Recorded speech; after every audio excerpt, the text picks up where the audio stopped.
Bonsoir tout le monde. Je suis le docteur Kolokoso Abedian. Je suis professeur de management, consultant. J'ai travaillé dans l'administration publique depuis 1980 jusqu'en 2008, 28 ans. Et après donc, maintenant je suis à mon compte dans un bureau d'études qui s'appelle VIPOD. Peut-être pour vous situer, j'ai travaillé à l'Institut supérieur de management public. Ça veut dire que l'institut qui s'occupe de la formation des fonctionnaires. Donc je n'ai travaillé que dans la formation des fonctionnaires. Et aujourd'hui, je continue cette activité que j'aime bien. Parce que je suis sûr d'une chose, que quand tu connais faire quelque chose, c'est très très intéressant. Et toi-même, tu t'y plais. Et j'ai mis plais dedans. Ok. Pour ce soir, je voudrais donc que nous puissions discuter de quelque chose, le leadership dans l'administration publique. Pourquoi discuter de ça? Parce que ce qui est sûr, c'est que le leader, qu'on peut ici appeler le manager, quand il est dans l'administration, quand il est nommé, quand un ministre est nommé, il arrive, il trouve toute une population. Il y a des gens qui sont là avant lui, il y a des gens qui vont venir avec lui, il y a même des gens qui voulaient même introduire, et même, comme c'est quelqu'un qui est plutôt appelé, il y a aussi des gens qu'on lui demande d'introduire. Et en ce moment-là, ça devient difficile. Or, ce qu'on lui demande, c'est des résultats. Et comme on lui demande donc ces résultats-là, il doit absolument faire tout pour obtenir ces résultats. Donc nous voulons ici, de manière très succincte, essayer de dire, ok, qu'est-ce qu'il doit faire donc pour obtenir les résultats? Et nous allons d'abord nous mettre à dire dans ce que nous devons avoir, parce qu'en fait, l'organisation qu'il trouve, le ministère qu'il trouve, il faut qu'il le connaisse d'abord, et avant de dire, ok, quel genre donc de leadership il va utiliser pour atteindre les résultats. Parce qu'effectivement, lui, ce qu'on lui demande, c'est les résultats. Tout le monde attend les résultats. Ok. Tous les Camerounais attendent les résultats. Et quelquefois, les Camerounais se transforment même plutôt en opposition, en parti d'opposition, au lieu même d'être de parti de coopération pour lui apporter les résultats. Alors, je vais d'abord, dans un premier temps, présenter ce que l'organisation est. L'organisation est, le ministère est, si je veux, le ministère a une raison d'être. Pourquoi le ministère a été créé? C'est pour faire quelque chose, pour atteindre certains résultats. Le ministère de la Santé est là pour que des gens soient en santé. Le ministère du Plan est là pour qu'il y ait de très bons plans au Cameroun.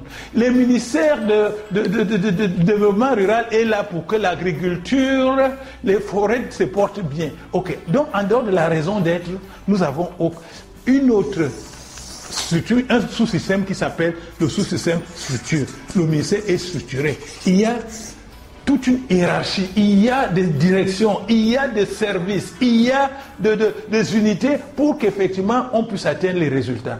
Et après dans la structure là, nous allons aussi aller sur les ressources. Le ministère a des ressources. Le ministère a des ressources.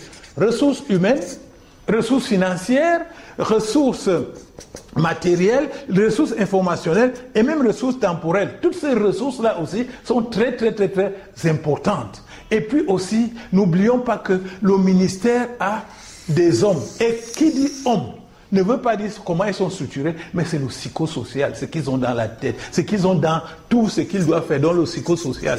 Voilà donc à peu près ce qui arrive pour que le ministère pour que le ministère puisse bien fonctionner.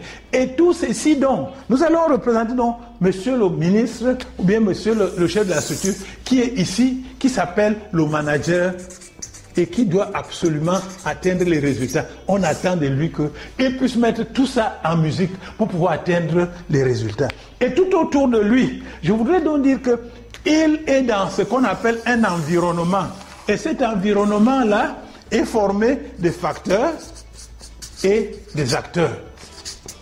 Très vite, nous allons dire que pour les facteurs-là, on a les facteurs politico-administratifs, c'est-à-dire que toute notre politique, toute notre administration, c'est un facteur parce qu'en fait, il doit s'adapter à ça.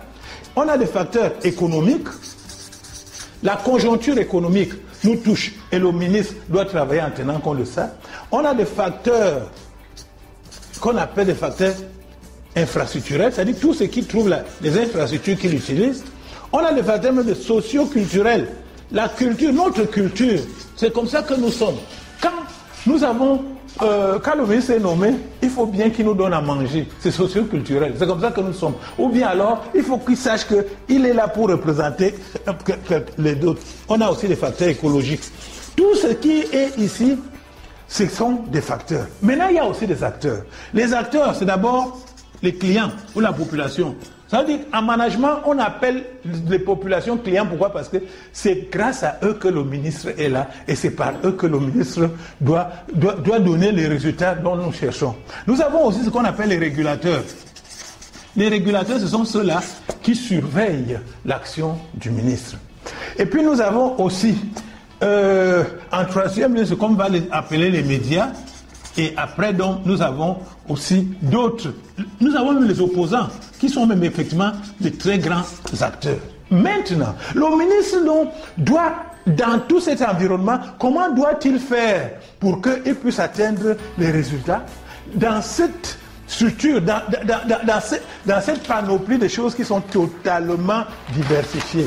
Le ministre doit donc, en fait, utiliser un système de leadership qu'on appelle le leadership situationnel. Ça veut dire que ça dépend de la situation. Comme nous disions, monsieur le ministre n'est pas le seul responsable. Tous ceux qui sont responsables sont d'ailleurs considérés comme des ministres, parce que le ministre veut même dire serviteur. Donc le chef service est un serviteur, le chef de bureau est un serviteur, le directeur est un serviteur, et tout responsable qui se trouve dans ce ministère est un serviteur. Donc quand on a parlé du ministre, on parlait en fait de tous ces serviteurs-là qui sont des responsables et qui doivent faire la même chose pour que nous puissions atteindre les résultats. Parce que ce qui nous intéresse, c'est les résultats. Et le Cameroun a aujourd'hui fait ce qu'on appelle la gestion du Cameroun est basée sur les résultats. Ça s'appelle la GAR, gestion axée sur les résultats. Donc c'est les résultats qui nous intéressent. Mais là, ce que je dirais donc en plus, c'est que effectivement, monsieur le ministre qui va atteindre les résultats. Et comme c'est dans un court instant, et l'homme, le changement de l'homme n'est pas si facile. Et donc maintenant, pendant qu'il est en train de faire cette motivation-là, il faut qu'il essaye de voir donc, ce dont chacun a besoin. C'est pourquoi les gens qui sont là, des caïds, qui sont nommés, qui sont là depuis, qui ont même peut-être, tout le monde connaît qu'ils ont de très très très grandes racines, comme on dit là, ils ont des parapluies et des godasses. Qu'est-ce qu'il y a?